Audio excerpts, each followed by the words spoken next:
All right, welcome back to the channel. It's your boy Fanon. Wow, real fun fight tonight between Gervonta Tank Davis, Rolly Romero. I got the call right, missed by 2 rounds and an official knockdown. Let's talk about the absolute devastating knockout of Rolly Romero in this video.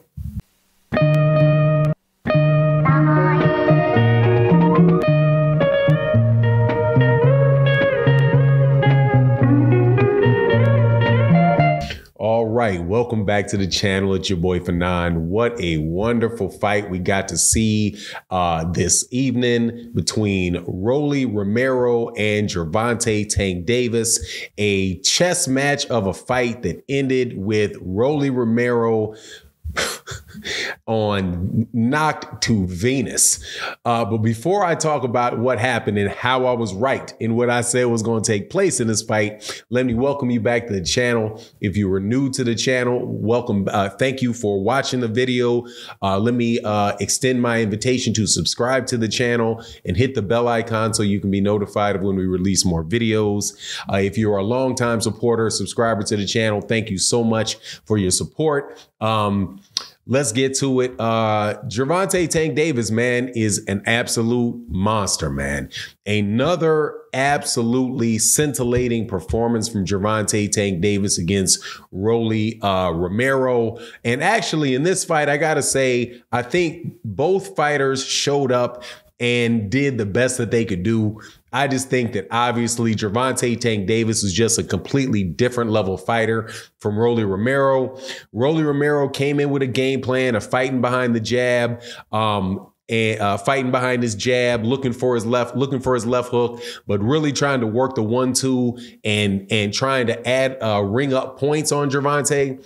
So the scorecards, one referee before the knockout that took place in the 6th, so after 5 rounds, actually had Rolly Romero up by a round. So there was a card out there that actually was scoring the fight for Rolly Romero.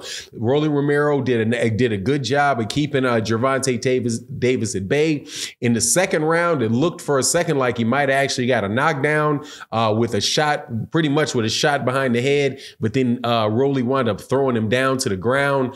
So it wasn't ruled as a knockdown. It was just ruled out, it just ruled as a push. But at that point in time, man, it was a nip and tuck type of fight. As we got to the 3rd, pretty much the longer the fight went on, around the 3rd round and the 4th round, Gervonta Davis started separating himself with straight left hands.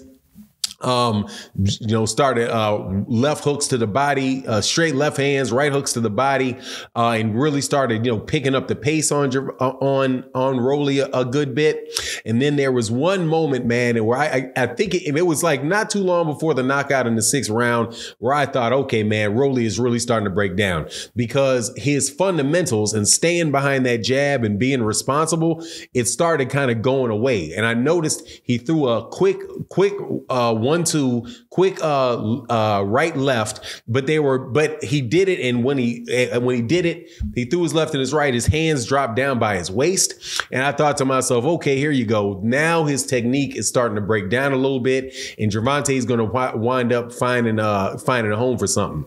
And man, did he. Winds up off the rope, coming off the ropes. Rolly gets a little over aggressive on the ropes, throws a couple shots, hands drop. Gervonta Davis hits him with a right hook. According to Gervonta Davis, doesn't really even load up on the right hook.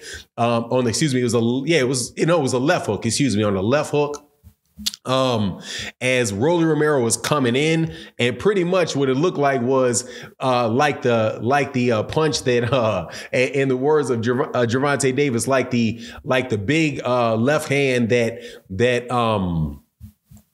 Juan Manuel Marquez landed on Manny Pacquiao, that dropped Manny Pacquiao out flat on his face. And I'm telling you, if those ropes were not there, definitely he would have went flat. If that would have happened in the middle of the round, he would have landed flat on his face. If Rolly Romero, if those ropes were there, he would have flew out. He would have fallen into the third row. Tries to get up. right? Clearly, completely out of it. And not only was he out of it in the ring, when he first got up, he was out of it all the way till he walked to his locker room. You could tell the look on his face was like, what happened? He was talking to his father saying, man, what happened? He's like, yeah, the fight's over. He got hit with something big. He's like, really? Just you could tell that he really did not. He completely had all his senses knocked up out of his head.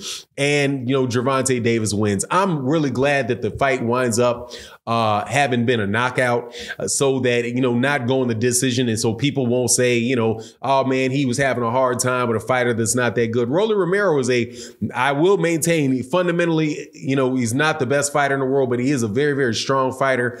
After the fight, Gervonta Davis showed a lot of class, talked about, wasn't really too arrogant. He was at the beginning when he jumped in Rolly's face talking about, yeah.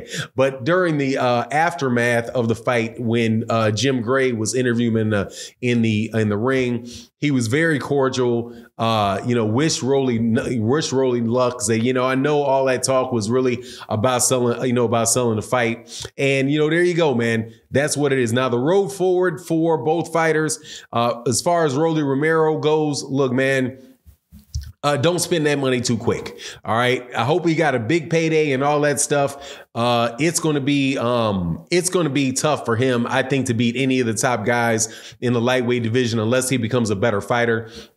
Those flaws, dropping his hands and things like that are just so apparent that if he can't really blast you out and he's following behind you, leaning forward, getting off balance, that the book is going to be out on him and somebody else is going to hit him with something. Now, at the same time, that's not to say that everybody in that division has the type of power that Gervonta Davis has, man, because Gervonta Davis has put you absolutely to sleep power. So it may not be the case with Rolly that Rolly has a chance to beat Isaac Cruz. I wouldn't mind seeing him in there with Ryan Garcia. That would be an interesting fight, even though I think Ryan might clip him. But just be interesting to see what goes on with him. But now, as far as Gervonta Davis, he was asked what he wanted to do next. Do you want to fight the Devin Haney, George Kambosos winner? Do you want to fight Lomachenko, Ryan Garcia? What do you want to do next? And Gervonta said, look, man, I'm here, whoever, ain't no, what he said, ain't no safety on this. I won't say it because I don't want to talk about the GUNs. But, he said there ain't no safety on this. And he'll fight whoever, right? But smart move from him because that dude is the big cash cow in that division. As you see, if you watch the pay-per-view, you could clearly see that there was a ton of people in there, a sold out arena again. I'm sure the pay-per-view numbers did, the pay-per-view numbers did good from everything that I can see with all the buzz leading up into the fight. But, it'll be interesting to see what he does next. Whatever the case is, though, as far as I'm concerned, I think that is the best guy at lightweight. Not only did he show in this fight that he can fight from the outside, he has already shown that he can walk guys down and fight on the inside. And, and knockouts are coming in every single division. Rolly Romero, I don't think had ever been dropped in his chin. And when he got hit, he got knocked completely unconscious with a punch that he didn't really even load up on. So anyway, really good fight. I enjoyed it. Fight turned out how I thought it would. My original thing was I said, man, he might get dropped. I saw it in my mind's eye. Gervonta Davis getting knocked down. I pretty much figured that it'd be maybe from a push or something like that. But I had a feeling something like that was going to happen. Guy I talked to had the feeling something was going to happen like that. So that's what we said in the prediction video. Kind of came true, but not an official video, not an official knockdown. I thought the knockout would come sometime around 8. I was being conservative, giving giving Rolly Romero a little bit too much credit. Because I saw Gervonta Davis wearing him down and stopping him. But nope, one-shot knockout, boom, you're out of there. But anyway, that's my take on the matter. You let me know what you think in the comment section. And with that, I'm out. Peace.